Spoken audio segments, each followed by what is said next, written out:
येते भाऊ? मी काय तुम्ही संजय राऊतच्या म्हणण्यावर प्रश्न विचारता, एवढे सिनियर तुम्ही जर्नलिस्ट, तुमचीच क्यू येते. 27 वर्षे महापौर झाले आणि 44व्या वर्षी मुख्यमंत्री झाले आणि ते आता तिसऱ्यांदा मुख्यमंत्री झाले, त्यांचं मी अभिनंदन करतो.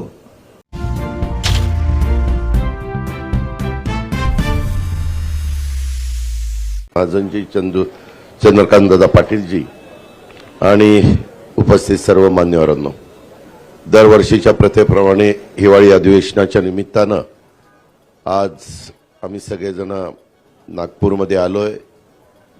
कॅबिनेट आत्ताच झाली. यावेळेस सभागृहामध्ये बिलं होणार आहेत, त्याच्याबद्दल राज्याचे मुख्यमंत्री सांगतीलच. साधारण कामकाज काय असणार आहे त्याच्याबद्दल. परंतु अलीकडे एक पायंडाच पडलेला आहे की विरोधी पक्ष हा सातत्याने चहापानाच्या कार्यक्रमावर बहिष्कार घालतात आणि हे वर्षानुवर्ष अलीकडे चाललेलं आहे. त्याच्यावर ते चहापान करावं न करावं हा एक आता विचार करणारा प्रश्न निर्माण झालेला आहे. त्यांनी जे मुख्यमंत्री महोदयांना पत्र पाठवलेलं आहे त्याच्यामध्ये वेगवेगळ्या प्रकारे नेहमीचे काही दाखले देण्याचा प्रयत्न केला आहे. आपल्याला सगळ्यांना माहिती आहे की कालच्या 23 तारखेला प्रचंड बहुमताने महायुतीचं त्या ठिकाणी सरकार आलं आणि आज त्याला खऱ्या अर्थाने मंत्रिमंडळाचं संपूर्ण शपथविधी होऊन त्याला अंतिम स्वरूप त्या ठिकाणी प्राप्त झालेलं आहे. 2-3 दिवसात मुख्यमंत्री महोदय सगळ्यांचे खातेवाटप त्या ठिकाणी करतील आणि कामाला सगळे गतीनं लागलेलं चित्र आपल्याला सगळ्यांना पाहायला मिळेल. आमचा सगळ्यांचा प्रयत्न आहे, एवढी मोठं बहुमत असल्यामुळं जनतेने जो विश्वास महायुतीवर टाकलेला आहे त्या विश्वासाला पात्र राहून कशा प्रकारे या महाराष्ट्राचा सर्वांगीण विकास करता येईल हाच प्रयत्न आम्ही सगळेजण करणार आहोत आणि त्याच्यामध्ये कुठली काही अडचण येईल असं आम्हाला तरी काही वाटत नाही. विरोधक जरी संख्येने कमी असले तरी महाराष्ट्राच्या दृष्टिकोनातनं महत्त्वाचे प्रश्न तिथं चर्चेला आले तर त्याच्याबद्दल व्यवस्थितपणे महाराष्ट्राच्या हिताच्या ज्या गोष्टी असतील तशा पद्धतीनं त्याची उत्तरं तिथं दिली जातील. प्रश्नोत्तराचा तास नसला तरी वेगवेगळी आयुधं वापरून विरोधकांना, विरोधी पक्षातल्या सन्माननीय सदस्यांना वेगवेगळे प्रश्न विचारता येतात हे आपल्याला देखील पत्रकार मित्रांना माहिती आहे आणि त्याच्यामुळं आम्ही कदापि आम्हाला प्रचंड अशा प्रकारचं बहुमत आहे म्हणून कसंही रेटून आपलं सभागृह चालवायचं असं कदापि आमच्याकडनं होणार नाही. ती भूमिका मुख्यमंत्र्यांनी सुरुवातीला स्पष्ट केलेली आहे आणि आमचंही सगळ्यांचं त्या भूमिकेशी समर्थन आहे. एक ह्या महाराष्ट्रामध्ये परंपरा आहे की नेहमी विरोधकांना थोडा रिस्पेक्ट ठेवून काम करायचं असतं. विरोधकांनी पण त्या पद्धतीनं प्रश्न मांडायचे असतात, प्रश्न विचारायचे असतात, साधक बाधक चर्चा करायची असते. बिलाच्या संदर्भामध्ये देखील ते बिल जर पास झालं तर राज्याला त्याचा कितपत बेनिफिट मिळणार आहे, जनतेला किती त्याचा फायदा होणार आहे, या सगळ्या गोष्टीची शहानिशा ही दोन्हीकडनं त्या ठिकाणी केली जाईल. आम्ही कधी त्यांना कुठंतरी ते अतिशय कमी संख्येने म्हणून त्यांच्याकडे दुर्लक्ष करायचं अशा प्रकारची बाब ही आम्हा महायुतीच्या सरकारकडनं अजिबात होणार नाही. ही ग्वाही देखील ह्या पत्रकार परिषदेच्या निमित्तानं आपल्यालाही ती देतो आणि आपल्यामार्फत राज्यातल्या पण जनतेला देतो आणि जे विरोधी पक्षाचे सन्माननीय सदस्य आहेत त्यांनाही ह्या निमित्ताने देतो. अधिक न बोलता मी इथंच थांबतो. धन्यवाद. आज मंत्रिमंडळ विस्तार झाला. सर्व मंत्र्यांचंही स्वागत, त्यांनाही शुभेच्छा. गेल्या काही दिवसामध्ये तुम्ही लोक सगळ्या मंत्रिमंडळाचं वाटप करत होतात पण आज आम्ही पाहत होतो कुणाला किती मंत्री, कुणाचे किती खाते कुणाचे कुणाला खाते वाटपही होईल मुख्यमंत्री महोदयांच्या नेतृत्वाखाली. आणि खरं म्हणजे अतिशय मोठं मॅन्डेट आणि हे अधिवेशन आपलं नागपूरमध्ये होतंय. नागपूरकर मुख्यमंत्री देवेंद्रजींचं मी अभिनंदन करतो, त्यांनाही शुभेच्छा देतो. खरं म्हणजे सगळ्यात कमी वयाचे असताना तुम्ही महापौर झाले ना, 27व्या वर्षी. 27 वर्षी महापौर झाले आणि 44व्या वर्षी मुख्यमंत्री झाले आणि ते आता तिसऱ्यांदा मुख्यमंत्री झाले. त्यांचं मी अभिनंदन करतो. पुन्हा येईन म्हणाले. काही लोकांनी त्यांची टिंगल केली, पण ते पुन्हा आले आणि म्हणून मी त्यांचं मनापासून अभिनंदन नागपूरमध्ये करतो. यापूर्वी केलेलं आहे. पुन्हा अभिनंदन. खरं म्हणजे आमच्या महायुतीची एक नवीन इनिंग सुरू झालेली आहे. प्लेयर तेच आहेत, विरोधी पक्ष तोच आहे, मॅच नवीन आहे. आणि म्हणून खऱ्या अर्थाने आम्ही गेले 2.5 वर्ष टीम म्हणून काम केलं. मी मुख्यमंत्री म्हणून काम केलं. माझ्यासोबत देवेंद्रजी, अजितदादा. देवेंद्रजींना 5 वर्षाचा मुख्यमंत्री पदाचा असलेला अनुभव गेल्या 2.5 वर्षामध्ये कामी आला आणि आम्ही सुरुवातीला दोघांनी कारभार सुरू केला. अजितदादा नंतर आले आणि आम्ही टीम म्हणून काम केलं. आणि खऱ्या अर्थाने आपल्यालाही माहीत आहे, मी सभागृहात देखील म्हणालो की जसं ते पुन्हा येईन म्हणाले तसं मी त्यावेळेस म्हणालो होतो की आम्ही दोघं मिळून 200 आमदार निवडून आणणार. आणि नंतर तर पुढचे 232 आलेत आपले, 37. मग ते अजितदादा आल्यामुळे आपलं बोनस. आणि म्हणून आम्ही जे म्हणालो ते जनतेने देखील आमच्यावर विश्वास टाकला आणि लँडस्लाईड मॅन्डेट आम्हाला मिळालं. त्यामुळे आमची आता जबाबदारी वाढलेली आहे. जनतेच्या प्रती आम्ही उत्तरदायित्व आहोत. आणि खरं म्हणजे विदर्भामध्ये हे अधिवेशन होतंय आणि विदर्भाला देखील आम्ही 2.5 वर्षामध्ये न्याय देण्यासाठी अनेक निर्णय घेतले. आणि आमचं मिशन एकच आहे की मिशन समृद्ध महाराष्ट्र.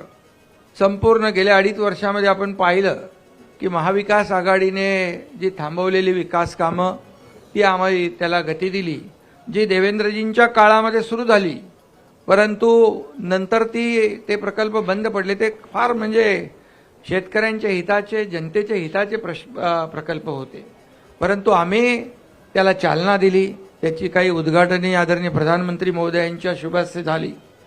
आणि एकीकडे विकास आणि दुसरीकडे लोककल्याणकारी योजना याची सांगड आम्ही घातली. आणि मला अभिमान आणि आनंद आहे की आमच्या टीमचा की लोकांनी देखील आमच्या कामाची पोचपावती दिली आणि तुम्हाला सगळ्यांचे अंदाज फोल ठरले. अनपेक्षित असा विजय, दैदिप्यमान असा विजय आम्हाला मिळालेला आहे. आणि जसं मला देवेंद्रजींनी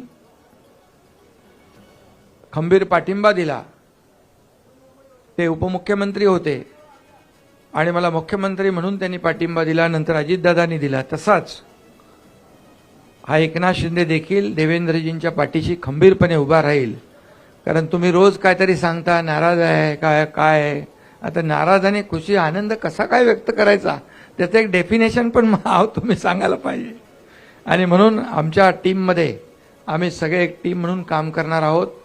आणि आम्ही तिघं आणि आमचं मंत्रिमंडळ जे आहे हे राज्यातल्या जनतेला आम्ही, आमची जबाबदारी आहे त्यांच्याप्रती, आम्ही अनसरेबल आहोत त्यांना.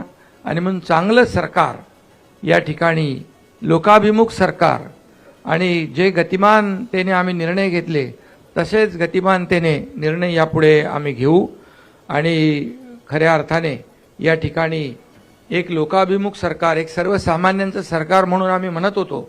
सर्वसामान्यांचं सरकार कसं असतं हेही आम्ही दाखवून दिलं. आणि लोकांसाठी आम्ही अनेक निर्णय घेतले. 2.5 वर्षामध्ये आमच्या कामांचा स्ट्राईक रेट महायुतीचा देशात नंबर 1 होता. आणि म्हणून आमच्या 2.5 वर्षातल्या ऐतिहासिक कामाला जनतेने स्वीकारलं आणि विरोधकांना जनतेने नाकारलं, ही देखील वस्तुस्थिती आहे. आणि म्हणून निवडणुकीमध्ये देखील जनतेने विरोधकांना त्यांची जागा दाखवली. अगदी विरोधी, मला काही टीका करायची नाही आहे, परंतु विरोधकांना देखील विरोधी पक्षनेत्या एवढं संख्याबळ देखील मिळवता आलं नाही, ही देखील वस्तुस्थिती आहे. कारण आपल्याला माहीत आहे की लोकसभेच्या निकालानंतर त्यांनी मंत्रिमंडळ तयार करून टाकलं होतं. मंत्री कुणाला, मुख्यमंत्री कोण, काय सगळं. परंतु जनतेने दाखवून दिलं की खऱ्या अर्थाने जे काम करणारे लोक आहेत त्यांच्या मागे जनता उभी राहिली. आणि आज 2.5 वर्षामध्ये जे काम केलं त्याची फलश्रुती, त्याचा परिपाक आज आपण पाहतोय. आणि चहापानासाठी अजितदादा मगाशी म्हणाले, विरोधी पक्षाची परंपरा आहे बहिष्कार घालण्याची. आम्ही त्यांना आमंत्रित केलं होतं, आम्हाला वाटलं येतील, परंतु जनतेनेच विरोधी पक्षावर बहिष्कार घातला आणि त्यामुळे एवढी लँडस्लाईड विक्ट्री मिळाली. आणि म्हणून खरं तर आज त्याच्यावर जास्ती काय मी बोलत नाही, परंतु सुदृढ लोकशाहीचं जे काही आपण संकेत म्हणतो, सत्ताधारी पक्ष आणि विरोधी पक्ष जरी ते संख्याबळाने कमी असले तरी सुद्धा विरोधी पक्ष म्हणून आम्ही तिघही आणि आमचं महायुती सरकार कुठेही त्यांना कमी लेखणार नाही. त्यांनी आम्हाला 2.5 वर्षामध्ये हलक्यात घेतलं आणि आरोपावर आरोप, आरोपावर आरोप, आरोपावर आरोप 2.5 वर्ष केले. परंतु आम्ही त्यांनी आरोप केले, आम्ही काम केलं, काम एके काम केलं. आणि म्हणून आरोपाला उत्तर आम्ही कामाने दिलं.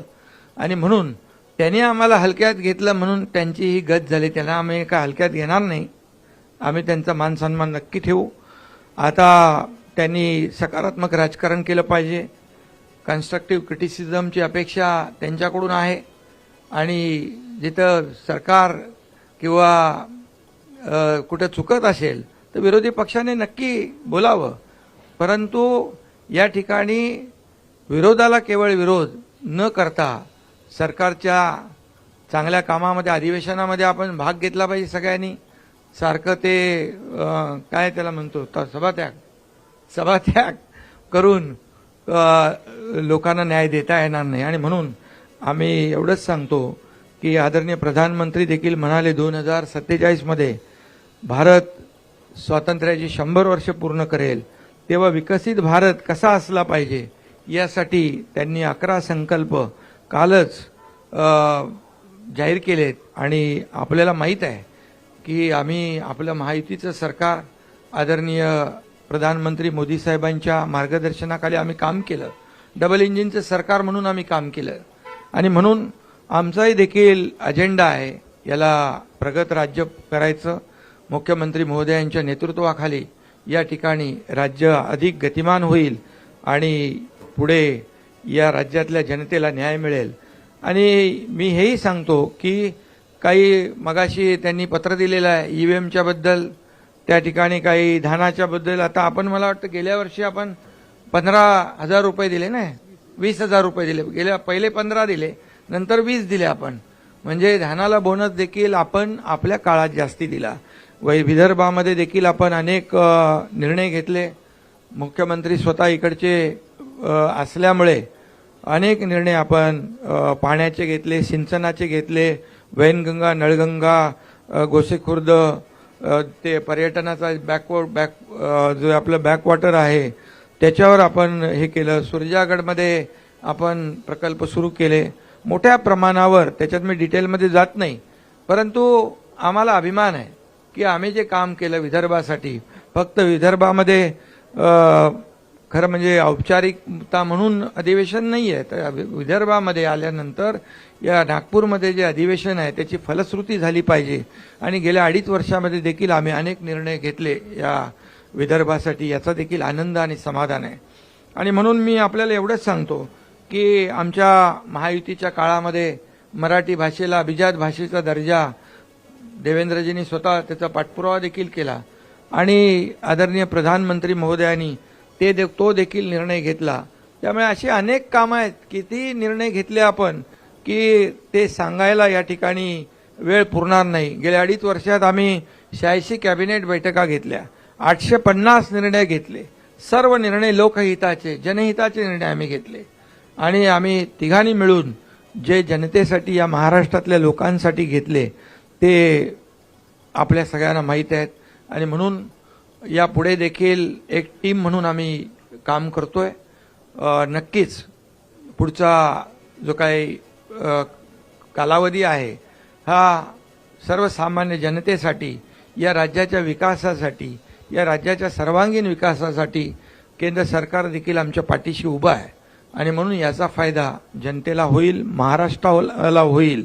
आणि जे आदरणीय प्रधानमंत्री महोदयांचं $5 ट्रिलियन जे हे आपलं स्वप्न आहे, त्याच्यामध्ये आमचं जे $1 ट्रिलियन जे स्वप्न आहे, जो गोल आहे, तो मला वाटतं आम्ही अचीव करू, त्याच्यापेक्षा जास्ती पुढे जाऊन अचीव करू. एवढंच या प्रसंगी आपल्याला सांगतो. आणि ईव्हीएमच्या बाबतीमध्ये मी एवढंच सांगेन की जेव्हा लोकसभेमध्ये ईव्हीएम त्यांना 31 जागा मिळाल्या, त्यावेळेस त्यांना बॅलेट पेपर आठवला नाही. त्यांना जिथं जिथं जेव्हा ज्या राज्यामध्ये, कर्नाटकमध्ये असेल, तेलंगणामध्ये असेल, अगदी आता झालेली झारखंडमध्ये असेल, इकडे जेव्हा त्यांना विजय मिळाला तिकडे त्यांनी ईव्हीएम चांगला आहे आणि बॅलेट पेपरचा काही उल्लेख केला नाही, बॅलेटनी निवडणुका घ्या म्हणून. जेव्हा हरतात तेव्हा ते ईव्हीएमवर त्याचा खापर फोडतात, जेव्हा हरतात तेव्हा इलेक्शन कमिशनवर खापर फोडतात, आणि जेव्हा त्यांच्या विरोधात निकाल लागतो तेव्हा अगदी हायकोर्ट असू दे, सुप्रीम कोर्ट असू दे, त्यांच्यावर देखील खापर फोडतात. त्यामुळे ही दुटप्पी भूमिका आहे. आणि म्हणून मी एवढंच सांगतो की हार जी आहे आम्ही लोकसभेमध्ये दिलदारपणाने आम्ही स्वीकारली आणि आम्ही कुठं त्रुटी आहेत त्या शोधल्या आणि ज्या धडाक्याने आम्ही काम केलं त्यामुळे विधानसभेमध्ये परिवर्तन घडलं. त्यामुळे विरोधकांना देखील माझी विनंती आहे की जनतेचं जे मॅन्डेट आहे, जनतेने दिलेलं मॅन्डेट, त्याचा अपमान करू नका आणि वस्तुस्थितीला सामोरं जा. एवढंच माझं या प्रसंगी सांगणं आहे. आणि आम्ही पुढे जे करू ते या राज्याच्या भल्यासाठी करू, राज्याच्या विकासासाठी करू, सर्वसामान्य माणसाच्या जीवनामध्ये जे बदल घडले पाहिजे, चांगले दिवस आले पाहिजे, त्याच्यासाठी करू. आणि आम्ही जे काही शब्द दिलेले आहेत हे शब्द आम्ही पूर्ण करण्याचा पूर्ण प्रामाणिकपणे प्रयत्न करू, कारण आम्ही दिलेला शब्द पाळणारे आहोत आणि त्यामुळेच लोकांनी आमच्यावर विश्वास ठेवलेला आहे. आणि म्हणून सगळ्यांना पुन्हा एकदा शुभेच्छा. मुख्यमंत्री महोदय.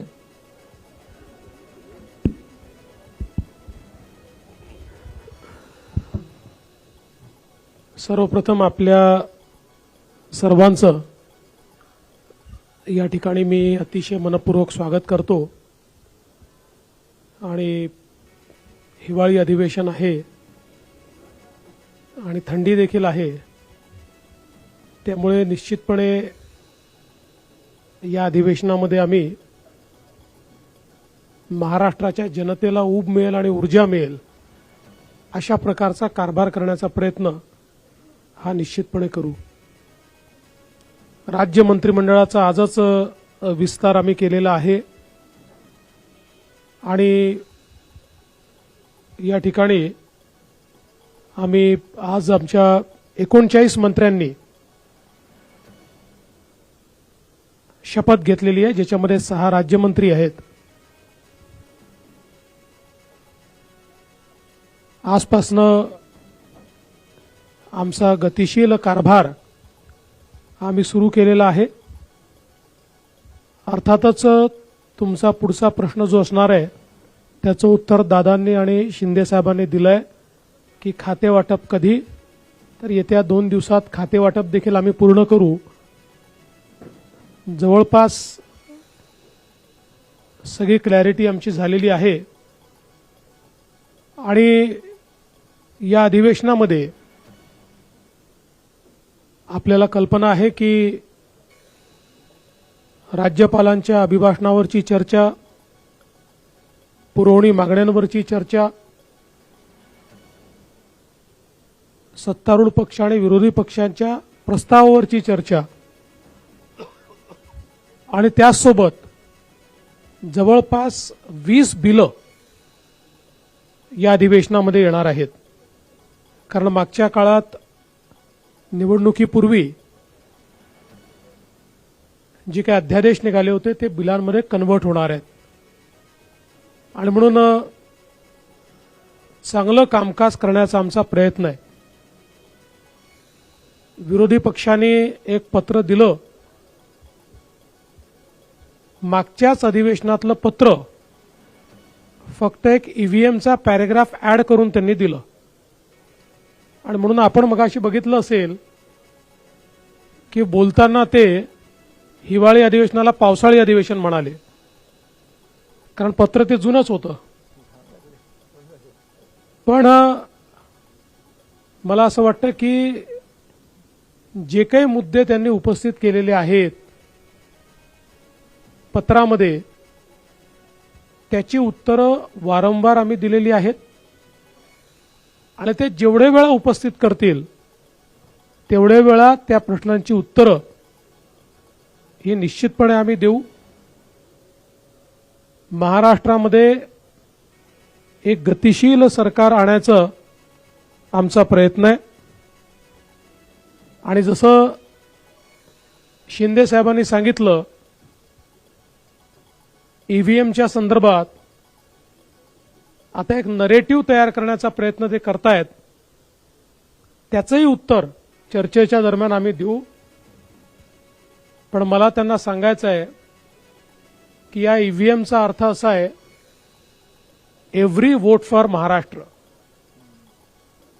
महाराष्ट्रातल्या प्रत्येक व्यक्तीने महाराष्ट्राकरता मतदान केलेलं आहे आणि म्हणून आमचं सरकार हे ईव्हीएमचं सरकार आहे.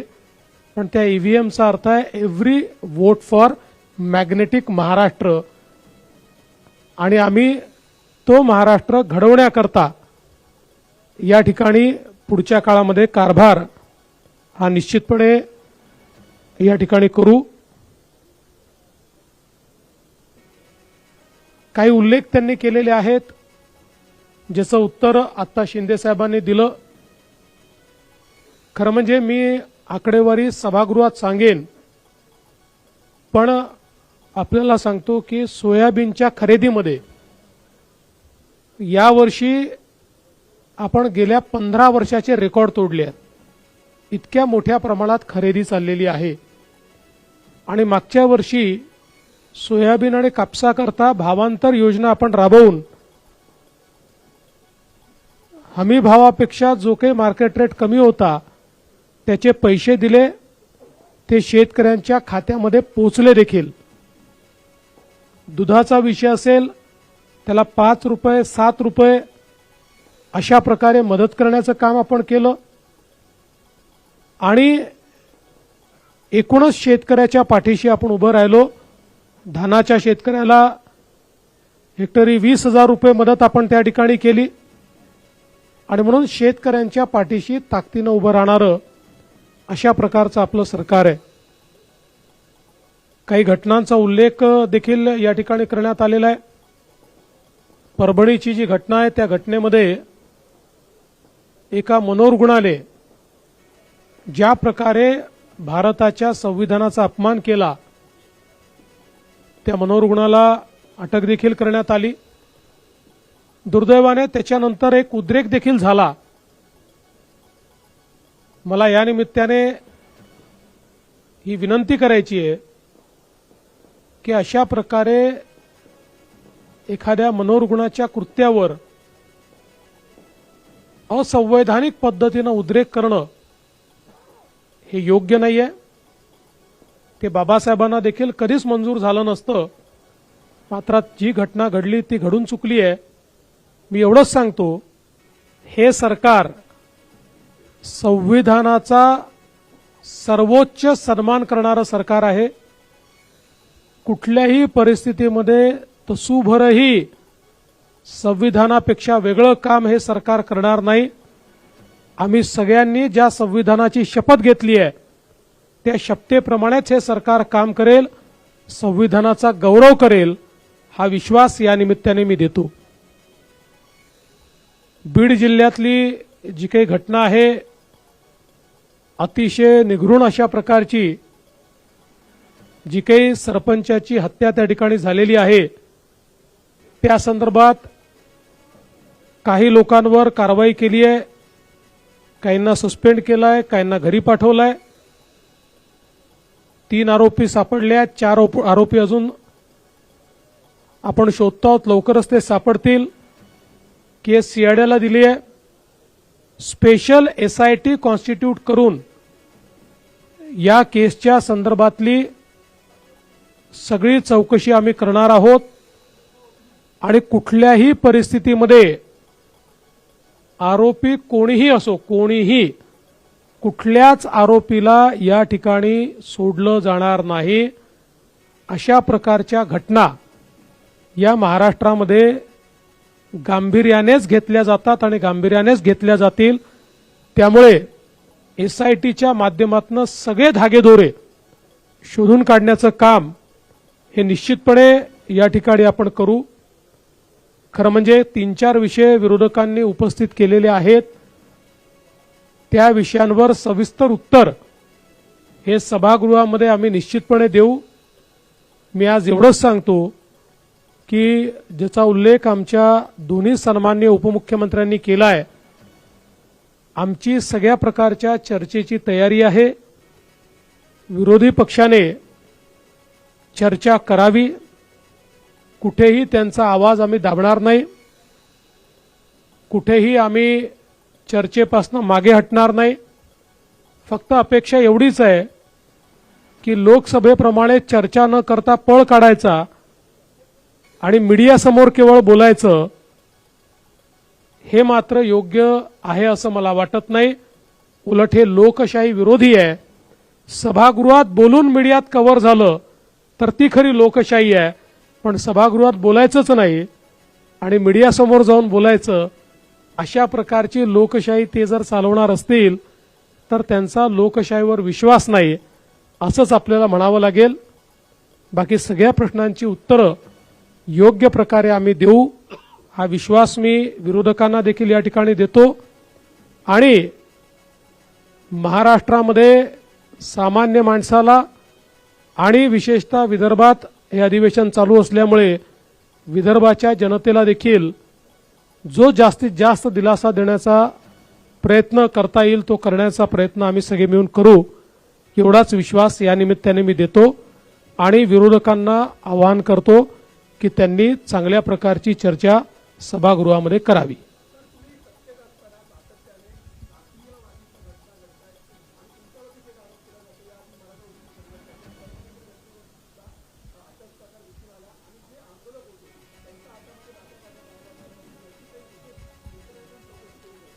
त्या संदर्भात सगळी कारवाई केलेली आहे.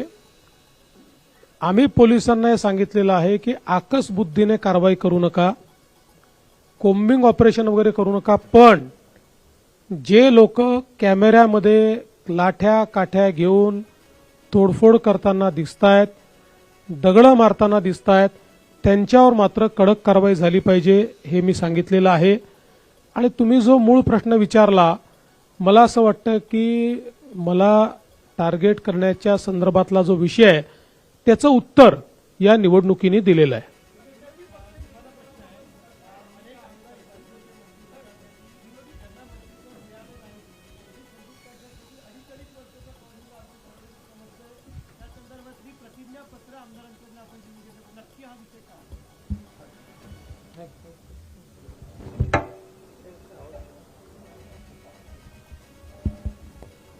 खरं म्हणजे अनेक लोक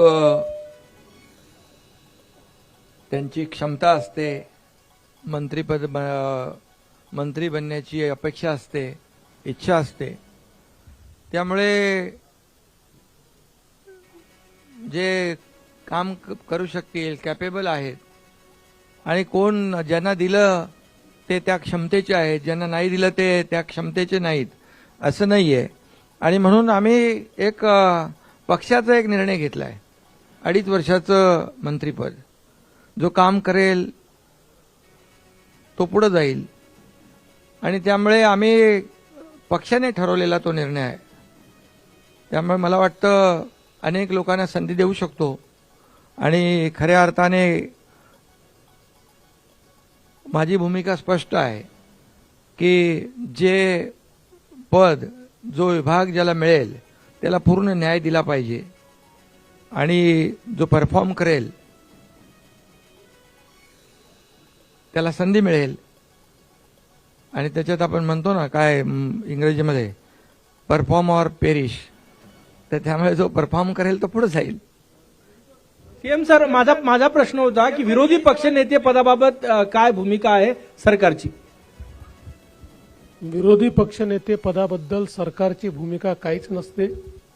त्याचा निर्णय कायद्याने आणि नियमाने अध्यक्षांनी घ्यायचा असतो. अध्यक्ष जो निर्णय घेतील तो आम्हाला मान्य असेल. आमची कुठली अडवणूक त्यात नसेल, आमचा कुठलाही दबाव त्यात नसेल. अध्यक्षांनी उचित निर्णय करावा, आम्ही त्याचा सन्मान करू. सीएम सर यही सवाल जो शिंदे सर अपने पार्टी में कर रहे हैं, 2.5 साल जो है मंत्री बना के रखने की, क्या बीजेपी भी इसी फॉर्मूले पे काम करेगी, ये आपसे जानना चाहेंगे? देखिए, उसमें से आधा तो हम करने वाले हैं. यानी क्या करने वाले हैं? हम परफॉर्मेंस ऑडिट ये निश्चित रूप से हर मंत्री का करेंगे और परफॉर्मेंस ऑडिट में जहां ये ध्यान में आएगा कि मंत्री उचित काम नहीं कर रहे हैं, उस समय उस मंत्री का पुनर्विचार किया जाएगा.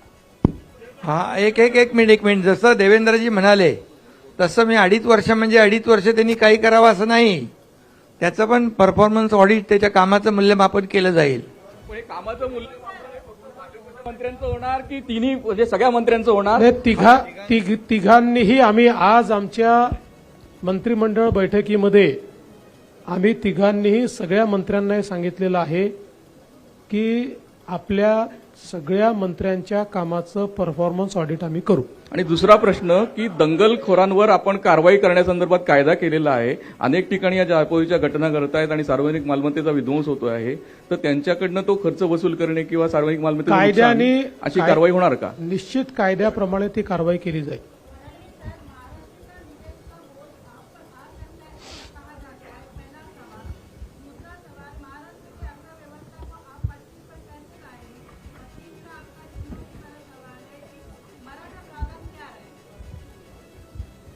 तुम्ही वाट बघा.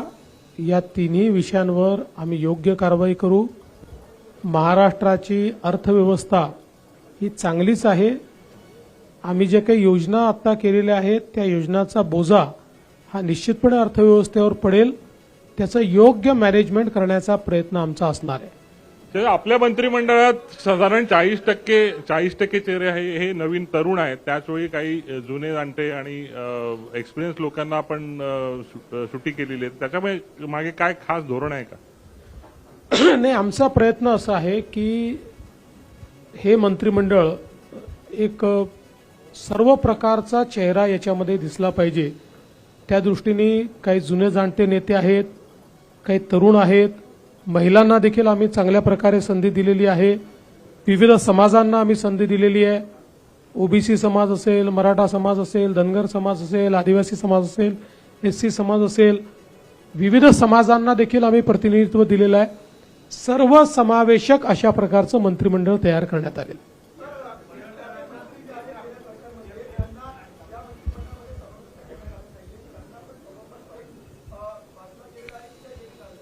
वेगवेगळी कारणं त्याच्यामध्ये आहेत. अनेक वेळा काही मंत्र्यांना याकरता घेण्यात आलेलं नाही. मी भाजपचं सांगतो आमच्याकडे की पक्षाने त्यांना काही वेगळी जबाबदारी द्यायचं ठरवलेलं आहे. आपल्याला कल्पना आहे बीजेपीमध्ये अनेक वेळा आम्ही जर कोणाला जबाबदारी पक्षात द्यायची असेल तर त्यांना मग मंत्रिमंडळात स्थान देत नाही. काही असं देखील असू शकतं की काही जे मंत्रिमंडळातनं ड्रॉप झाले आहेत त्यातले काही परफॉर्मन्समुळे देखील ड्रॉप झालेले असू शकतात.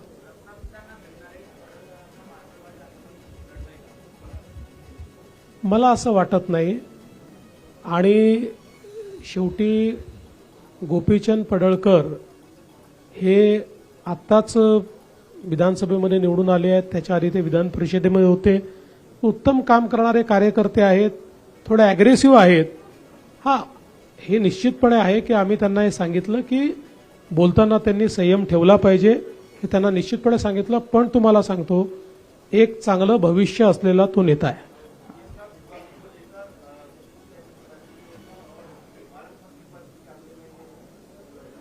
विभागों को लेकर हमारी करीब करीब सहमति बन चुकी है और इसीलिए मैंने कहा कि हम अब उसका जो बांटअप है वो अगले 1-2-3 दिन में कर देंगे. पालक मंत्री के लिए अभी तक हम बैठे नहीं है क्योंकि वो चुनौती अभी हमारे सामने नहीं है. हम अधिवेशन के आखिरी दिन बैठेंगे और पालक मंत्री का भी निर्णय कर देंगे. आपण फडणवीस साहेब, आपण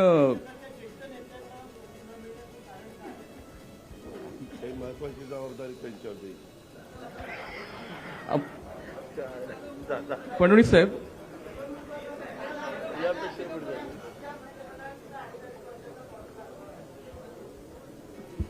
अडीच महिन्याचा पण असू शकतो.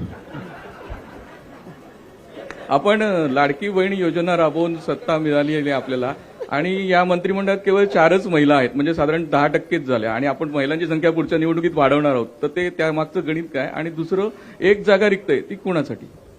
आता पर्सेंटेजमध्ये सांगायचं तर मागच्यापेक्षा 300 पट जास्त घेतल्या आहेत आम्ही, कारण मागच्या आमच्या मंत्रिमंडळात एकच महिला होत्या. त्याच्यामुळे आमची प्रगतीच चाललेली आहे. अजून काही बहिणींना आम्हाला स्थान द्यायचं आहे, ते भविष्यात देऊच. आणि तसंही 2029 मध्ये आम्हालाच बहिणींना स्थान मागावं लागणार आहे. आणि एक जागा कोणासाठी?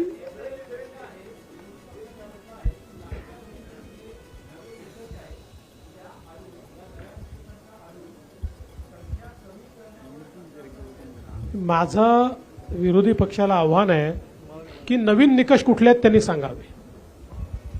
कुठले नवीन निकष आहेत ते त्यांनी सांगावे, एवढं माझं त्यांना खुलं आव्हान आहे.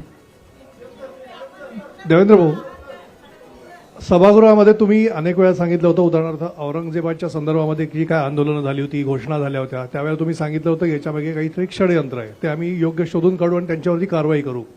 त्याचबरोबर मराठा आंदोलनाच्या वेळी पण काही हिंसाचार झाली आणि त्याच्यावेळी तुम्ही सांगितलं होतं हे राजकीय षडयंत्र आहे, ते शोधून काढू आणि आम्ही सांगू.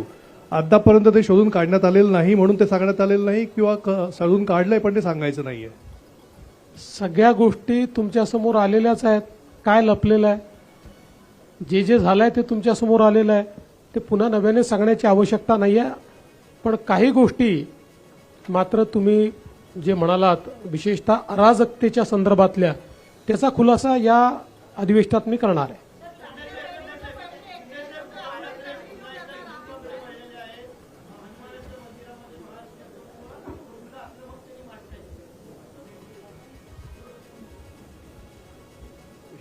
आता खरं म्हणजे हे उशिरा सुचलेलं शहाणपण आहे. काय हिंदुत्व काय टी शर्ट आहे का तो बदलता येतो? अरे बाबा, त्यांनी हनुमान मंदिरात जाता हनुमान चालीसा वाचणाऱ्या त्या लोकांना जेलमध्ये टाकलं होतं. आता आम्ही त्यांना काय सांगत होतो? आम्ही बाळासाहेबांचं हिंदुत्व आणि हिंदुत्वाचे विचार घेऊन सरकार स्थापन केलं, तेव्हा आम्ही काय सांगत होतो त्यांना? आणि त्यांच्या कार्यकाळामध्ये काय काय झालं? साधूचं हत्याकांड झालं, पाकिस्तानचे झेंडे घेऊन बॉम्बस्फोटमधले आरोपी नाचत होते, प्रचार करत होते, तेव्हा कुठं गेलं होतं हिंदुत्व?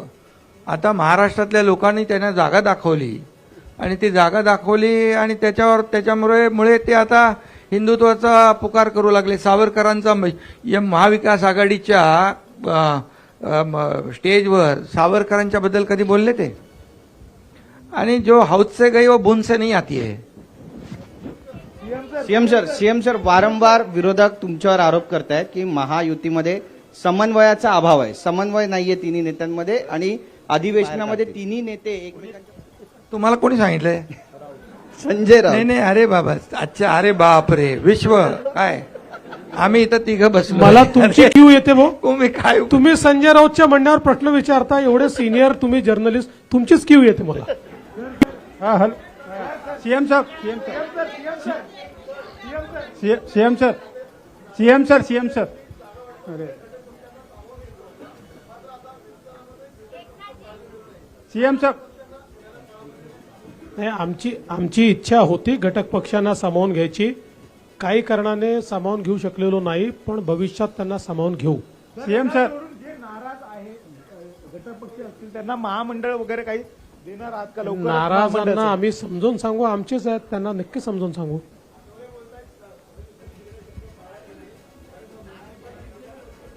नाही, एक जागा अजून रिकामी आहे ना, मंत्रिमंडळामध्ये अजून एक जागा रिकामी ठेवलेली आहे. सीएम साहब करारानुसार विदर्भात अधिवेशन सुरू होत आहे उद्यापासून. विदर्भ वेगळा विदर्भासाठी काही आपण निर्णय घेणार आहे का? त्याचा अधिवेशनात निर्णय होत नाही, त्याचा निर्णय केंद्र सरकार घेतं. 2018 इथलं अधिवेशन घेऊ शकत नाही. 2018 मध्ये आपण मुख्यमंत्री होते.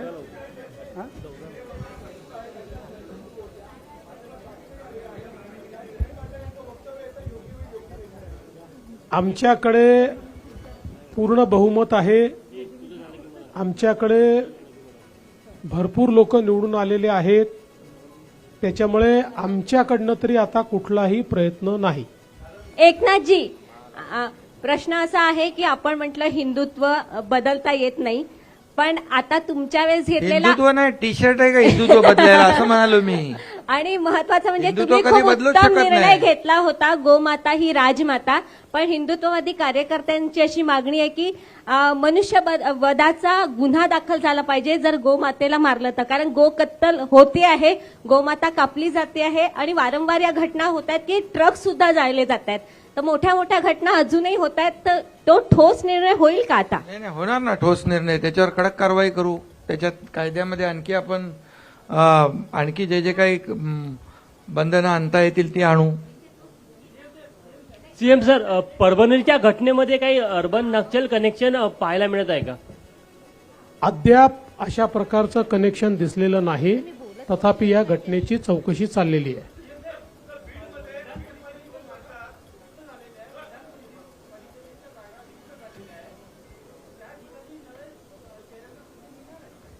आता तर ते जेव्हा इलेक्शन कमिशन घोषित करेल तेव्हाच आपल्याला ते करता येईल. तर लास्ट